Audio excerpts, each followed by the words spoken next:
Friends, in this video, you will see the story of a fantasy, horror, and science fiction movie. In the near future, the US government releases a chemical attack on the whole country as a way to reset society. This kills millions of people in just a couple of minutes. Afterward, the government does nothing to keep society in order, so survivors have two options. They can join one of the gangs that control the territory and are constantly fighting, or be a domestic, which means they just want to live in peace. A few months after the attack, domestic couple Mark and Nina are loading their car because they'll travel to Milwaukee to find Nina's parents. Mark's friend warns him of the dangers on the road, but Mark insists he must go to support Nina because he still loves her, even though they were considering getting a divorce before the attack. During the trip, they listen to a radio host who reminds domestics to stay away from the freeways, keep an eye out for snipers, and shoot anyone dressed like a ghost because they're part of the Sheets gang. Sometime later, the car starts to malfunction, so they stop at an abandoned garage. While Mark is working on the vehicle, three men enter the shop. They don't see the couple in the other room, so Mark very carefully moves to get back in his car. Suddenly, a truck bursts into the shop and the drivers of the Sheets gang open fire to kill the three men.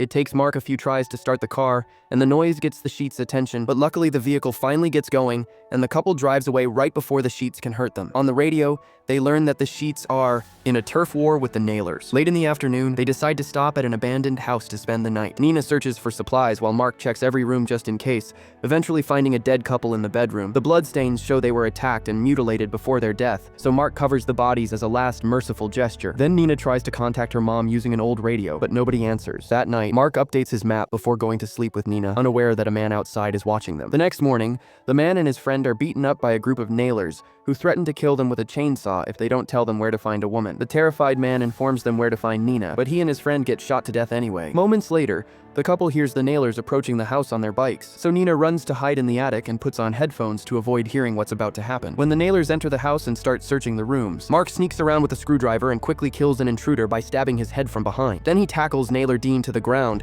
and fights him until he manages to stab him in the stomach and an eye to kill him too. Afterward, the couple leaves in the car, not noticing someone is watching them. During the trip, they hear on the radio that a person from the Cherry Gang is out on the streets saving women and killing anyone who gets in her way. When the couple finds a supermarket, they stop to get supplies, only to be found by an armed man. Their fear doesn't last much though, because Nathan takes off his mask and shakes Mark's hand, explaining he was the one watching them to be sure they're friendly. The conversation is interrupted when they hear a car approaching, so the trio runs to hide behind the shelves while the Nailers enter the store to look for Nina. The men barely take a few steps before they're all shot down to death by Nathan's son Stephen, who has been hiding behind a counter all along. Afterward, Nathan convinces the couple to join his family for dinner, and they leave in his tow truck, which is dragging Mark's car. When they're about to exit the parking lot, they're blocked by a gang known as the Plowboys. The leader, Jim, says they're just patrolling the neighborhood because they heard the Gamblers gang is around. There's a woman called Betsy trapped in the Gamblers truck, and Jim reveals she's the Cherry mentioned on the radio, yet he's already taking an interest in Nina. Stephen gets his gun ready to shoot if necessary, but Nathan has a good relationship with Jim and convinces him to open the road so his group can leave. They don't notice they're being watched by Dean, who is alive after all. Later, Nina and Mark have dinner with Nathan,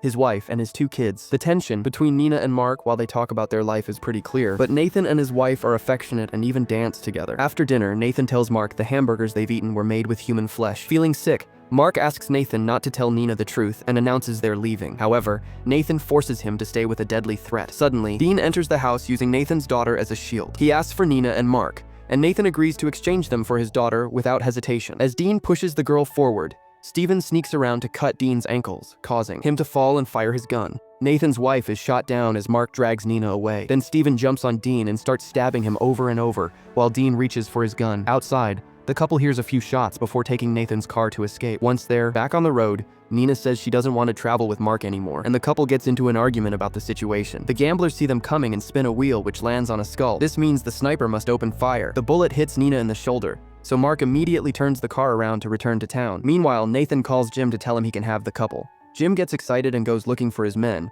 only to find them all dead. Suddenly, Betsy hits him from behind with a pipe to knock him out. Then she frees all the women the gang captured. After taking some guns from a table, Betsy leaves in a police car. Moments later, she gets annoyed by the noises coming from Jim in the trunk, so she stops the car and shoots him in the leg. At that moment, she notices something moving in the forest and goes after it, forgetting her keys in the trunk lock. The next morning, Nina wakes up inside a cabin with a bandage on her shoulder. Mark isn't around, but he left a note saying he went looking for food. When Nina tries to leave the building, she finds another note saying the front door is booby-trapped, so she goes out the window instead. She looks around and finds a car in the garage, so she rushes back inside to pack her bag, intending to leave alone. At that moment, she finds a note telling her to listen to music, and one more note indicating which record has her favorite song. On the final note, Mark apologizes and begs her not to give up on their marriage. Feeling guilty, Nina doesn't leave and instead stays in the cabin to dance to her favorite music while drinking a lot. Betsy watches her dance until Nina takes a break, then Betsy returns to the car and finally kills Jim. In the meantime, Mark enters an abandoned house and finds 2 prisoners with bags on their heads. When he removes them, he's shocked to see Nathan and Steven. Suddenly, a madman called William appears behind him with a gun and makes Mark drop his weapon. William explains he loves ultra-violence and brings out his slave Bill the Big. Bill and Mark must fight to the death, and if Mark refuses to participate, William will shoot Nathan and Steven. Mark gets ready and kicks Bill in the groin, but his fist gets blocked and Bill punches him with such strength that Mark falls. Then Bill throws Mark around, kicks him in the stomach, and raises him by the neck to choke him. While William enjoys the show, Mark headbutts Bill to make him drop him, but Bill quickly grabs him again and throws him against the furniture. Next, Bill tries breaking Mark's neck and Mark bites his arm, so Bill throws him at William. Now Mark can fight William for the gun, and in the struggle, the gun is accidentally fired, which kills William. Afterward, Mark frees Nathan, Steven, and even Bill, and they all go separate ways. When Mark arrives at the cabin, he finds Nina sleeping on the couch and takes her to bed. Later, Nina wakes up and notices Mark practicing his shooting. She asks him to teach her how to shoot a gun, and while they're busy, Betsy sneaks into the cabin and finds Nina's wedding ring. After shooting practice, Nina takes Mark to the garage to show him the car she found, and Mark gets nostalgic because he used to have the same model. Remembering the good old days, a couple gets naughty in the back seat. At that moment, the gamblers show up because this is their car. They immediately capture the couple and spin a wheel to decide what to do with them. Since it lands on a spade,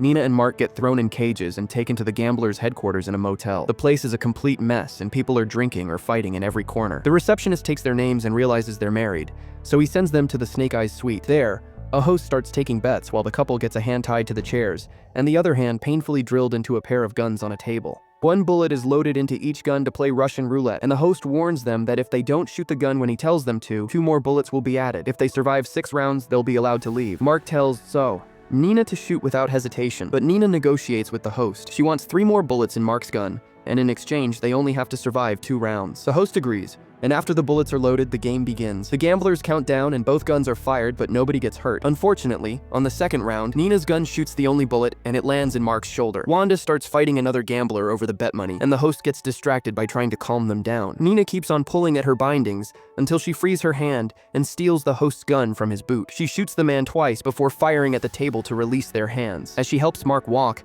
Nina uses the gun as a threat to keep everyone at bay and shoots the host again when he tries asking for help, finally killing him. Wanda wants revenge, but nobody is armed in that room, so she tells the others to let the couple go for now. As soon as Mark and Nina are out, Wanda and the others run to get their guns. The duo tries to find a working car and is seen by snipers on the roof, but before they can open fire, they're shot down by Betsy first. The couple drives away in a car as Wanda and the other gamblers come out with open fire, but they don't land any shots. A frustrated Wanda punches a fellow gambler before announcing they're going after Nina. A few hours later, Mark wakes up in Nina's childhood home in Milwaukee. The neighbors tell Nina that her father died of an illness, and her mother self-deleted to be with him, which they know thanks to a letter she left behind. After Nina reads the letter, she asks the neighbors how they managed to keep a peaceful life in the suburbs. They explain the gamblers sometimes try to invade, but they've set up a system of car barricades, take turns as snipers on the roofs, and there are explosives hidden in a mailbox connected to some barbed wire. While looking at all the traps, Nina is happy to bump into Phil, an old friend of her family. In the meantime, Betsy also arrives and hides in the house across Nina's, keeping an eye out for any enemies. Sometime later,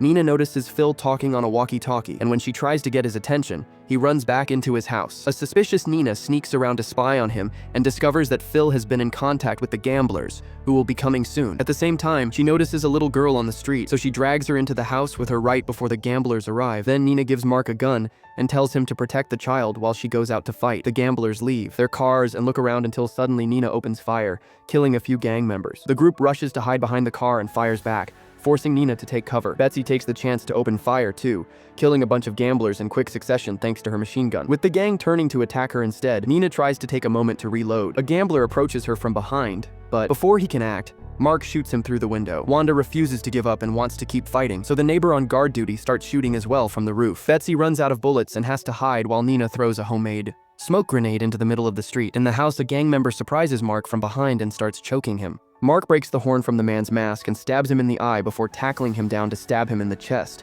making sure he hits the heart this time. Meanwhile, Nina continues to fight, and Betsy discovers she's been shot. At that, moment, the Plowboys arrive looking for Betsy to avenge Jim, but they get stuck in a gunfight against the gamblers. The gangs keep shooting at each other while the Plowboys' truck easily destroys the car barricade. Nina uses the chance to activate the barbed wire, and as soon as the truck touches it, a big explosion brings it down. The neighbor guard comes down and shoots the last gambler man, only to be quickly killed by Wanda. Inside the house, Betsy approaches Mark and gives him back Nina's wedding ring. At that moment, Wanda comes in and shoots Betsy in the head. She gets ready to kill Mark too, but Nina shows up and brings her down first. Now that all the gangsters are dead, Nina goes to Phil's house to kill him too, but he's already dead. After confirming Phil has a gang tattoo, she sees her father's favorite gun on the table and takes it back. On her way out, Nina sees the child staring creepily at Phil's house, making her wonder if she did it, since there were rumors of a gang formed by children. Afterward, Nina gives Mark her father's gun, and in return, he puts the wedding ring back on her finger. Once they've recovered from their wounds, the couple goes back to the road to hunt down gang members and protect other domestics. The radio host warns his public not to mess with them. So, what did you think of this movie? Leave it in the comments below, and if you liked the video, like and subscribe for more movie recaps. See you next time.